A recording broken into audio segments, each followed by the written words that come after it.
by the Chinese, like they were going over the tailings and diggings of the European miners, so it was very, fine work. This building here and the little outhouse here are the only two original buildings left in the settlement, and they were both stores, Chinese stores. This was a wooden building, this was being built and brought down, and at this day the stores were really the focal point of the community. There's another much larger store further down there. There's nothing left of that one. The community really looked after each other, knew each other very well, and they could buy everything they wished for from the Chinese store there. All goods imported from China, all their cooking supply. Obviously just very intelligent, charismatic person. So particularly with his English, he was a real go-between between the European community and the Chinese. And over the years, of course, they became quite a lot closer than what they had been at the start. So lots and lots of stories about him and about his store. Children remember being taken in there and how it was just like visiting China for them. Lots of really descriptive accounts of what it was like in there. And to the back right is what archaeologists believe was an opium smoking den when you walk in the back room on the right. And the stereotype is that the Europeans like to drink and dance for their recreation, bit of escapism, and the Chinese miners like to smoke opium and gamble for their recreation. And so that would be the kind of thing that would be going on in there. And the first to the right was an informal bank or office. First to the left was a kitchen. Second to the left was a bedroom.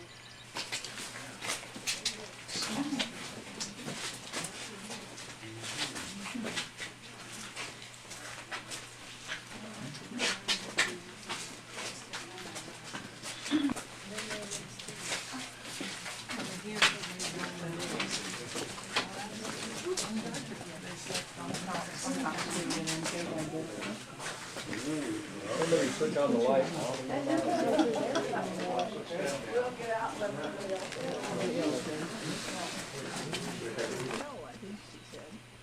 Kind of like a place where they. The hotel is on This is the right. storage basement. Where people could come and stay over.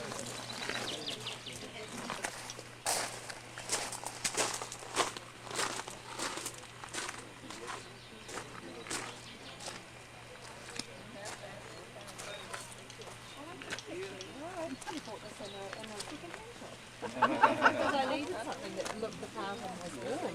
So I was delighted when I discovered it, but no.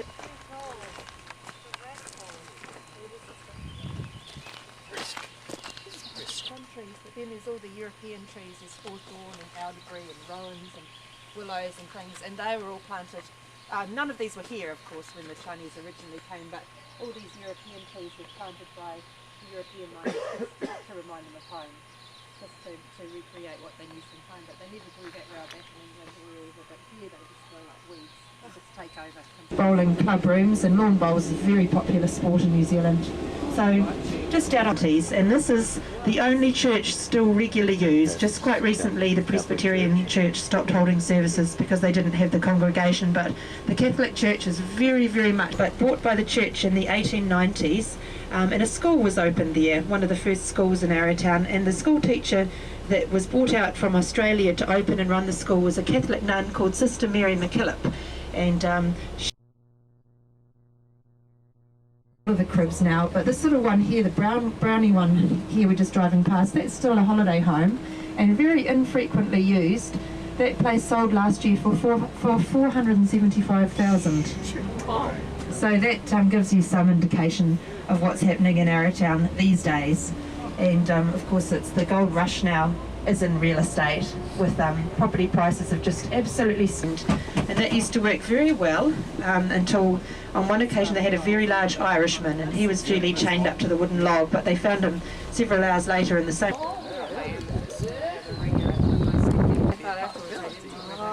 Jailhouse. Put that in there. They're clear in the back of a drawer.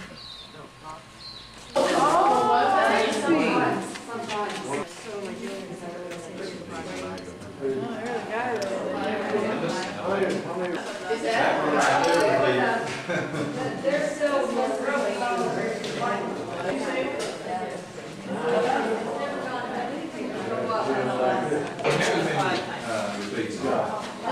too much worse than any other jail, does it? Education, law libraries.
Is that Irish? Is that Irish? That's Irish.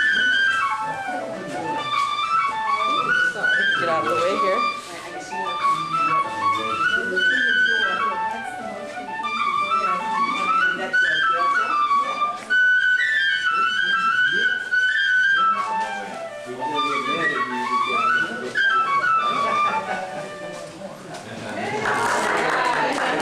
Right, very historic, dating back to the 1860s and 70s. And there's a lovely story about the planting of these trees. There used to be houses along the left-hand side here too, little cottages like this. And one little girl called Mary Cotter was about 6 years old and living on one of these cottages. Pull over and let her finish the talk. Living in one of these cottages, and apparently she came out one morning to find saturated with information about his, as you'll have to agree, delightful country. So I was told about 10:30 last night, one of the guys rang me up and I think he'd been out celebrating and Might come back and see the part where my heart truly lies, which is in the outback. And Bob spent quite a lot of time in the outback, and I think that he'd agree there's something pretty special about that part of the world. Like this captures your heart in one way and the outback does in another way. There's a saying, you can leave the territory, but the territory never leaves you. That's the Northern Territory. Now, Bob was talking to you earlier. This is all the De Villa Gores place just coming up on the left-hand side. Little chapel. Where's it gone, Bob? it's up trout out of this lake in the early days. But you're not allowed to do that anymore, as Vicky said the other day. But if you want to go out into the middle of the lake, you've got to row your boat. If you want to go out there fishing, there's not supposed to be any motorboats on this lake either. Like ACE? So, H-A-Y. H-A-Y, yes. H.A. And then let's make hay while the sun shines. Yeah. Haze. There's so many more houses made of stone and shingle up there now. So the zigzaggy one. yeah, if you look close enough, you see some cars That's coming up the road. the Zorro sign of Zorro.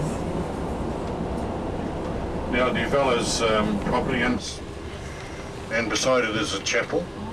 I've just pulled forward a bit now. And there's a son's property there. The building next door to the right of the son, that's to do with the vineyard. This house sitting out on its own, that's used to be Ross and Joy White's. And they used to, when we were home hosting down here in Queenstown, they used to home host. But that is De Villa's, she lives there now, but for a few years the gardener lived there. Ride in their rigs. And they don't just have to sit in the one rig all the time, they'll stop and they'll change rigs.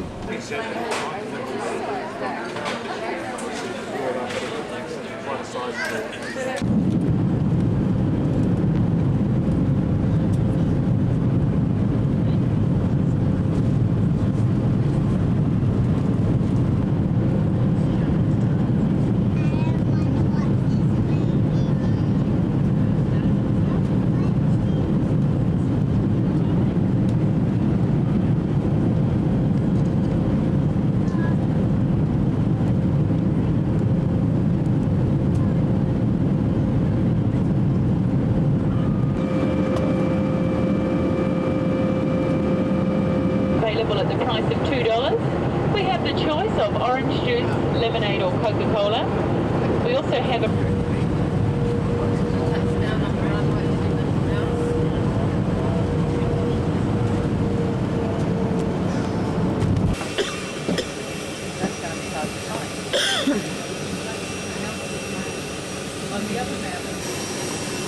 It's below Victoria Street.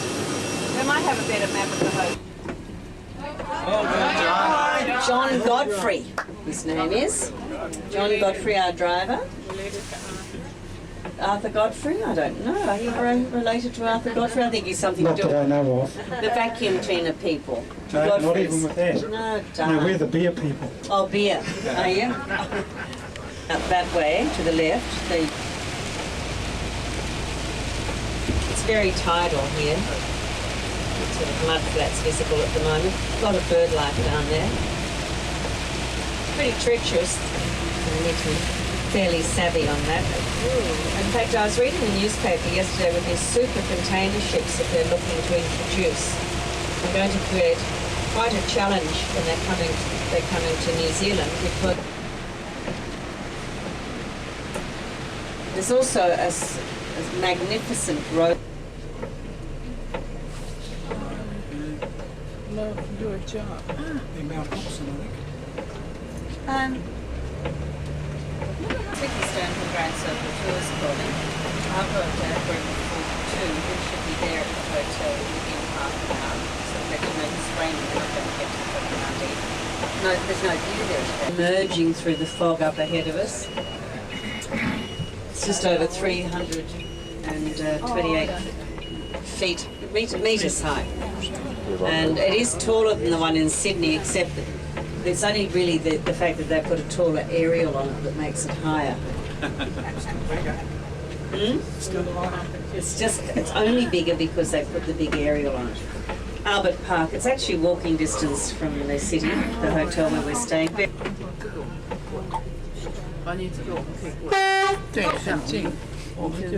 John's just found where the horn is. No, Strelitzia there, Strelitzia Nikolai. Beautiful. Yeah, I think those pretty garden beds. That's the part of the university through here. I think it's marked on your map actually. Yeah. Old white stone building. These are all the early merchant houses. This road used to be right down Scotland. So all the early merchants lived in these houses down here through on the left-hand side. Wasn't there a marae down here somewhere we had to go to at one stage? Oh. In the back bedroom? It was way over in the back. So there must be an access through Spring Street. I thought it was just a short walk up Spring Street. Because I've been through the gardens before. Birds of Paradise. Was the sheriff. Top there. The only air lilies there underneath the trees. Named after me.